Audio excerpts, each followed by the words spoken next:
बिस्मिल्लाहिर्रहमानिर्रहीम। अस्सलाम वालेकुम नाज़रीन, चकवाल प्रेस क्लब के लाइव स्टूडियो में आपको खुश आमदेद कहते हैं। आज हम प्रेस क्लब के बाहर मौजूद हैं और इसकी बड़ी वजह यह है कि बिजली का जो ब्रेक डाउन है वो हुआ है और सुबह से बिजली मुख्तलिफ इलाकों में बंद है। चकवाल प्रेस क्लब में भी सूरत हाल कुछ ऐसी ही है। और जहां तक सियासत का ताल्लुक है तो कल खास तौर पर कागजात नामजदगी मंजूरी और मुस्तरद होने का जो आखिरी दिन था, तो आखिरी दिन कुछ इस तरह से और इतनी बड़ी तादाद में फैसले आए कि बहुत से उम्मीदवार खासतौर पर जिनका ताल्लुक पाकिस्तान तहरीक इंसाफ से है, उनकी जो इंतखाबी मुहिम है वो खत्म होकर रहेगी और उनके कागजात नामजदगी मुस्तरद कर दिए गए। हल्का 58 और 59 में जो फ्रंट लाइन के खिलाड़ी थे पाकिस्तान तहरीक इंसाफ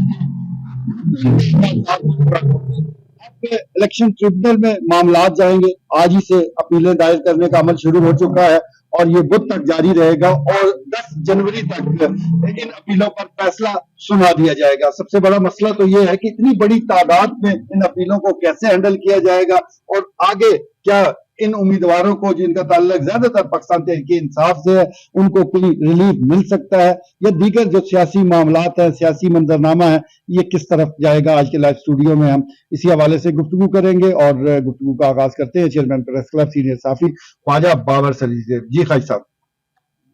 ये मीर साहब उस दिन हमने इधर अपने प्रोग्राम में ही मैंने बड़े दावे के साथ ये कहा था कि ये जो एक आप इनका वो देख लें, वो जो है परफॉर्मा जिसमें कागजात नामजदगी जिसको कहते हैं नॉमिनेशन पेपर, वो मतलब है कि इतना लेंथी और इतना उसमें है, तो वो मैं अपना ये मुशाहिदा है, मैं 37 साल से ये सारा उसमें कोई भी जो है ना कोई चीज रह ही जाती है, तो वो कागज किसी के भी पूरे नहीं है। तो अभी आप ये चीज एक बड़ी बात आई है कि आप जिसको पकड़ना चाहें, मतलब है कि ये एक बिल्कुल ओपन उसमें है, तो क्या खाते हैं क्या पीते हैं वो उधर नहीं दिया हुआ, तो वो देख ले एंड नंबर पे वो सरदार गुलाम बास नहीं है और उधर कोई गाय भैंसे कोई शो नहीं किया, तो वो देख ले सुप्रीम कोर्ट तक बहाल नहीं हो सके। तो बहरहाल ये अभी एक जो माहौल जो जा रहा है तो उसमें अब यही है कि थाने 9 मई जो है ये मतलब पीटीआई के जो है ना वो कहते हैं रगों में बैठ गया है, तो ये मतलब इनका पीछा करेगा। तो ये ऊपर अब अपीलेट ट्रिब्यूनल ये 10 जनवरी, तो वो मैं इस मौके पर एक मुख्तसरन अर्ज करूंगा। तो ये उस वक्त 2005 में जब जनरल मजीद मलक ने सरदार गुलाम अब्बास के खिलाफ आजम का इलेक्शन लड़ने का जब किया, तो उनके कागजात नामजदगी उसमें 2 चीजों में ये मुस्तरद हुए थे। उन्हें रिटर्निंग अफसर ने कहा कि ये इनकी एक तो मैट्रिक की सनद ठीक नहीं है, जनरल मजीद मलक की, जनरल लेफ्टिनेंट जनरल, इसकी मैट्रिक की सनद ही जाली है। तो नंबर 2 ये है कि ये इनकी सनद में लिखा हुआ है MAJID मलक, मजीद मलक। तो उन्होंने कहा कि ये माजिद बनता है, ये माजिद मलक है, ये मजीद मलक नहीं है, ये माजिद मलक है। तो वो 6 अक्टूबर को, मुझे अभी तक याद है, 6 अक्टूबर 2005 को वो इलेक्शन होना था, तो 4 अक्टूबर को उस वक्त चीफ जस्टिस इफ्तिखार चौधरी थे, उन्होंने जनरल की सनद तो चल दिया, नहीं ओके जी जाके इलेक्शन लड़े। 4 अक्टूबर 2 दिन रह गया पीछे। ये मेरा दावा यही कुछ होने जा रहा है जी पीटीआई के साथ। बिल्कुल ठीक है जी, जैसे ख्वाजा साहब बता रहे हैं कि कागज तो किसी के नहीं पूरे हैं, लेकिन जिसको पकड़ना है वो उसको पकड़ लिया जाता है। और जिस तरह अभी सुप्रीम कोर्ट ऑफ पाकिस्तान का जिक्र कर रहे थे, तो अभी मराइल हैं, उम्मीद है या रिलीफ जरूर मिलेगा। लाइव स्टूडियो में सीनियर सहाफी शफीक मलिक मौजूद है। मलिक साहब, सारे अमल को आपने देखा है, अब मामलात जो सियासी मामलात है ये किस तरह बढ़ते देख रहे हैं? मीर साहब बहुत शुक्रिया। एक तो सर ये है कि ये कल जो ये योम है उसको आइंदा योम मनाया जाएगा, बाकायदा दिन मनाया जाएगा कागजात नामजदगी मुस्तरद होने का। 30 दिसंबर जो है इसको इस तरह याद रखा जाएगा। बहुत बड़ी तादाद में हुई है, लेकिन थोड़ा सा अगर उसका सरपस मंजर देखा जाए तो जो खुद जैसे भी ख्वाजा साहब मार रहे हैं कि उस जो फार्म है पीटीआई के दोस्तों ने इतनी लाइट उसको लिया है कि उसको वो कम्प्लिकेटेड है, उसको देखा ही नहीं है पूरा। एक इनकी वकला की बहुत ज्यादा नालायकी है। और जो जब आप वो फिल कर रहे हैं सर, तो जब आप कह रहे हैं कि मेरी बेगम को परवरदाई साहब कह रहे हैं कि 100 तोला सोना दिया उसके वालिदैन ने, और जब आप उसकी मालियत लिख रहे हैं 21 लाख रुपए, तो आप किस दौर में जिंदा है सर? क्या 21 लाख रुपए यहाँ पे उसकी 100 तोले सोने की मालियत बनती है? उसके बाद आजमीर साहब कह रहे हैं कि मेरी 3 बेटियां हैं जो मुझ पर डिपेंडेंट है, उनके असासे कहाँ पे? तो आपने ये शो करने थे बगवालिया मार्केट में। अगर महकमा औकाफ का कोई किसी ने एतराज किया है तो वो एतराज आपने दूर करना था सर। آپ کو یہ پتہ ہونا چاہیے کہ ہمارے مخالفین جو ہے اس وقت بالکل ویجیلنٹ ہے پوری طرح. آپ کے وکلاء کہاں سو رہے تھے؟ اب کل 6 وکیل تھے پرویز اللہ صاحب کے، ایک بھی وہاں پہ اگر موجود نہیں ہے سر، اس کچہری میں موجود نہیں ہے جواب دینے کے لیے، تو پھر آپ گلہ کس سے کر رہے ہیں سر؟ اس لیے برائے مہربانی ہم ایک تو یہ کہہ رہے ہیں کہ بھائی سب کو موقع ملنا چاہیے. لیول پلے فیلڈ کی بات ہمیشہ کی جاتی ہے کہ جی ہر سیاسی جماعت کو حصہ لینے کا موقع ملنا چاہیے، لیکن اتنی بڑی تعداد میں اب یہ سوالیہ نشان اٹھ رہا ہے کہ کہیں یہ جمہوریت کے خلاف سازش تو نہیں ہے. اور اب جب یہاں پہ دستخط کرنے ہیں وہاں پہ آپ نیچے چڑیاں اور بچے بنا کے منہ چڑھا رہے ہیں ہر روز کا، یہ بھی کوئی طریقہ کار نہیں ہے. آپ کو اپنے اینڈ بھی دیکھنا چاہیے، جو آپ کے وکلاء کی نائل لی ہے آپ اس کو بھی دیکھیے، جو خامی ہے ان کو دور کر کے الیکشن میں جائیں تاکہ یہ الیکشن کا معاملہ آگے بہتر انداز میں بڑھے. بالکل ٹھیک ہے جی. الیکشن کا معاملہ آگے کی جانب بڑھے اور جو سیاسی معاملات ہیں اس میں بھی کچھ ذرا تیزی آئے اور یہ جو الیکشن کا پروسیس ہے یہ آگے بڑھے. لائیو اسٹوڈیو میں سینئر صحافی خواجہ دانیال سلیم موجود ہے. خواجہ صاحب آپ اسکرپٹ کا بڑا ذکر کرتے ہیں کہ اسکرپٹ لکھا جا چکا ہے، تو یہ جو سارے معاملات ہو رہے ہیں یہ اسکرپٹ کے مطابق ہے؟ یہ بالکل اس کے مطابق ہی جا رہے ہیں، اور یہ جو ابھی آپ دیکھ رہے ہیں جو کاغذات جو مسترد ہو رہے ہیں، اس کا مطلب یہ ہوتا ہے کہ الیکشن ابھی جب پی ٹی آئی کا آیا تو انہوں نے کہا جی بڑی پذیرائی ملی جی، تو وہ جدھر جا رہے ہیں جی جوک در جوک جو ہے نا وہ لوگ آ رہے ہیں، اس کو کھچکانے کے لیے یہ جو ابھی یہ مسترد کیے گئے ہیں یہ اب ان کا الیکشن کھچک گیا. وہ جو جوش و خروش جو دکھا رہے تھے، اب بھلے وہ اس کو کسا لیں کسی سے باڈی اس کی، آپ جائے ایک دفعہ جب ٹرک کی باڈی کھچک جائے نا تو وہ پھر نئے لگانے پڑتے ہیں، چاہے باڈی میکر کے پاس آپ لے جائیں. یہ اب جو مرضی کرتے رہے ان کا الیکشن کھچک گیا. اب جو ہے نا کیونکہ انہوں نے کس کے مطلب خلاف کھچکایا ہے، مسلم لیگ کے خلاف انہوں نے کھچکایا ہے، وہ اس کو وہ بنانا چاہتے ہیں. ہم اسکرپٹ لکھا ہوا ہے کہ مسلم لیگ کو، نواز شریف کو وزیر اعظم ابھی تک اس کو مطلب بنانا ہے، اور وہ بنانے جا رہے ہیں جو ہے نا جس طرح نظر آ رہا ہے. ہاں جی ٹھیک ہو گیا جی. اسکرپٹ کے مطابق معاملات چل رہے ہیں، لیکن بہرحال یہ الیکشن بھی ہے 8 فروری کو. اگر آزادانہ الیکشن ہو جاتے ہیں تو اس میں عوام کسی حوالے سے بھی فیصلہ کرنے میں آزاد ہیں کس کو ووٹ دیتے ہیں، کس کو وہ منتخب کرتے ہیں. لائیو اسٹوڈیو پہ سینئر صحافی راجہ افتخار موجود ہیں. راجہ صاحب کل جو معاملات پیش آئے اور دڑا دڑ خبریں آئی کہ کاغذات مسترد ہو رہے ہیں، عوام اور بالخصوص جو پاکستان تحریک انصاف کے سپورٹرز ہیں ان کا کیا رد عمل تھا؟ انہوں نے کیا گفتگو کی، کیا بات چیت کی؟ بہت شکریہ میر صاحب.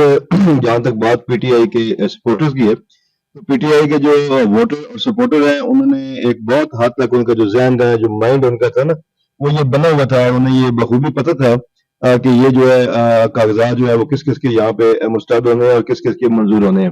تو بالکل ان کی توقعات کے عین مطابق جو ہے جو مقابلہ کرنے والے کینڈیڈیٹ تھے، آپ نے دیکھا کہ یہاں پہ میر ہو گیا، اس کے بعد چودھری پرویز اللہ، حافظ عمار، یاسر چودھری، علی ناصر بھٹی، راجہ طارق افضل کالج، اور جن میں دم خم تھا اور جنہوں نے مقابلہ کرنا تھا پاکستان مسلم لیگ نون کے امیدواروں کا، ان تمام کے جو ہے نا وہ کاغذات مسترد ہو گئے. جبکہ جو نچلی درجے کی ایک ان کی قیادت ہے جن کا اپنا کوئی ووٹ بینک بھی نہیں ہے اور خاص اثر و رسوخ بھی نہیں ہے، ان تمام کو منظور ہو گیا. اب ایسا ہرگز نہیں ہوا کہ پی ٹی آئی کے جتنے بھی جو امیدوار جنہوں نے کاغذات جمع کرائے سب کو نہیں مسترد ہوئے. تو یہ بڑی انٹرسٹنگ مطلب ایک صورتحال ہوئی.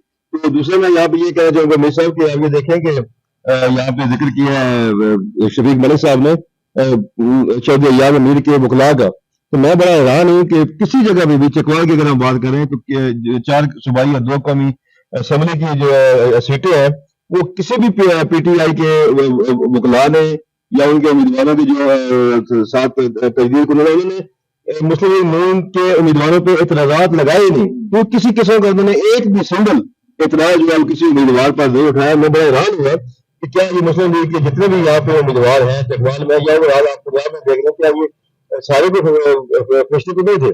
تو میں یہ سمجھتا ہوں کہ یہ بہت بڑی وکلاء کی ویکنس ہے کہ اگر یہ اٹھاتے ہیں تو قانون خاصہ جو آگے ریٹرننگ افسران ہے انہیں کسی نہ کسی کو وہ مسترد ضرور کرتے ہو. لیکن یہ انہوں نے میرے خیال میں یا تو بالکل یہ ڈسائڈڈ ہو چکے ہیں کہ جناب بس جیسا کہ قائد صاحب نے فرمایا کہ ان کو پتہ ہے وہ آٹا گن نہیں ہے ہلدی کیوں ہے، اور قانون میں یہ گنجائش آپ کو پتہ ہے ہر قانون میں قانون بنانے والے اس میں گنجائش چھوڑ دیتے ہیں کہ جب اس کو انہوں نے کسی کو پکڑنا ہوتا ہے تو وہ اس کے گنجائش کا سہارا لے کے اس کے پھر کاغذات جو ہے وہ مسترد ہو جاتے ہیں. تو بہرحال جو موجودہ صورتحال ہے یہ پی ٹی آئی کے لیے کوئی اتنی اچھی نہیں ہے. बिल्कुल ठीक है जी। इंतखाबात के नज़दीक ये सूरत किसी भी सियासी जमात के लिए अच्छी नहीं हो सकती, और बिलखुसूस अगर इतनी बड़ी तादाद में उनके जो उम्मीदवार हैं वो नायल हो जाएं, तो इसके लिए एक बहुत बड़ा जो कोई भी जमात है उसके लिए एक बहुत बड़ा चैलेंज बनकर ये मामला सामने आते हैं। लाइव स्टूडियो में तजियाकार अब्दुल खालिक दरवेश मौजूद है। दरवेश साहब, इलेक्शन तो चले, बहरहाल ये प्रोसेस आगे बढ़ रहा है, इतनी बड़ी तादाद में जिस तरह कैंडिडेट्स को बाहर निकाल दिया गया है, तो क्या इस इलेक्शन की कोई साख बाकी रहेगी? मुआशरा बहुत ज्यादा पोलिटिसाइज हो गया है, हाईली पोलिटिसाइज हो गया है, और मैं समझता हूं कि बहुत हद तक वोट पार्टियों को पड़ने हैं, इंडिविजुअल्स को वोट नहीं पड़ने।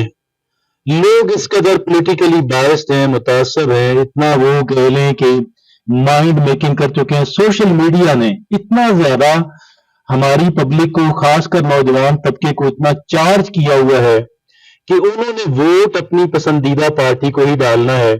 और अगर मतलब आई एम नॉट श्योर, अगर ये है कि सिस्टम बाज किसी पार्टी को कह ले कि उसके खिलाफ तासुब का मुजाहरा कर रहा है और उसके रास्ते की रुकावटें खड़ी कर रहा है, तो आप ये देखिएगा जब उसी पार्टी का खंबा जीतेगा तो फिर ये है कि उन लोगों का क्या रह जाएगा कि जिन्होंने रोड़े अटकाने की कोशिश की। और दूसरी बात जो है, जो मोहतरम शफीक मलिक साहब बता रहे थे, मैं समझता हूँ ये बड़ा वेल थॉट एनालिसिस था इनका, मुझे बहुत अच्छा लगा कि भाई आप इतने ओवर कॉन्फिडेंस का शिकार क्यों हैं। हमारे याद अमीर साहब हो, मैंने इनका स्टाइल देखा है और हम सारे जानते हैं क्योंकि उनका ताल्लुक चकवाल से है। वो अक्ले कुल वाला उनका स्टाइल है, सुपर कॉन्फिडेंट वो लगते हैं, और चीजों की, अफराद की, लोगों की तस्दीक करना, वो ये समझते हैं कि वो, चूंकि देखे ना, उनके पास एक बहुत बड़ा प्लेटफॉर्म है। सियासी लोगों के पास तो प्लेटफॉर्म महदूद मुद्दत के लिए होता है और बड़ा लिमिटेड होता है, लेकिन जिस पाए कि वो अपने शोबे के अंदर है, वो एक सहाफी है, वो एक एनालिस्ट है, तो गोया के माइक और कैमरा हर वक्त उनको अवेलेबल रहता है, उनको चेज करता रहता है और उनके पॉइंट ऑफ व्यू को बहुत दिखाता है। तो मैं ये समझता हूँ इस सारी कह लें कि एक खास पावर स्टेटस की वजह से उनका जो एटीट्यूड है उसके अंदर बहुत एरोगेंस आ गई है, और बहुत सारी कह लें राइडिक्यूल वो करते हैं चीजों को, और वो ये समझते हैं कि उनके अलावा दीगर जितने अफराद हैं वो शायद बिल्कुल उनके अंदर कोई कॉमन सेंस भी नहीं है और ये कोई जीनियस है। उनको वेल प्रिपेयर्ड, और खासकर इस सूरत हाल को देखते हुए अगर ये सारे लोग समझते थे कि भाई सिस्टम हमारे खिलाफ इस वक्त हमारे हक के अंदर नहीं है, 18 के इलेक्शंस के अंदर तो ये सूरत हाल थी, 18 के इलेक्शन जो थे और उसमें तो रेड कारपेट जो है वो इनके लिए प्रोजेक्ट इमरान खान चल रहा था, और उससे पहले आप ये जानते हैं कानून अंधा होता है, और कानून जब ये किसी को भी आउट करना चाहता है तो बेशुमार चीजें निकल आती हैं।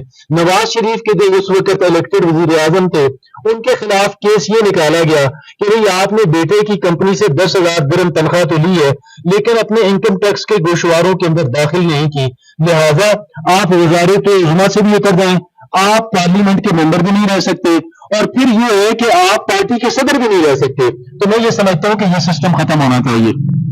अभी एक बात, आधा मिनट,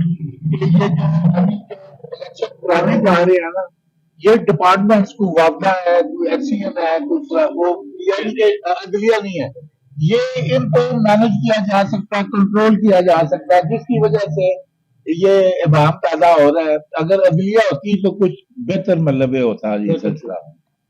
बिल्कुल ठीक है जी। अदलिया के आरोज और डिस्ट्रिक्ट रिटर्निंग ऑफिसर लगाने का जो मुतालबा था पाकिस्तान तहरीक इंसाफ की तरफ से, वो भी इसी बिना पर किया गया था, लेकिन बहरहाल इस वक्त तहरीक इंसाफ काफी दबाव में है, और ये जो हालात जिस तरफ बढ़ रहे हैं उनके लिए कोई अच्छा साइन नहीं है। आज के लिए इतना ही, इजाजत दीजिए, अल्लाह ने के बाद।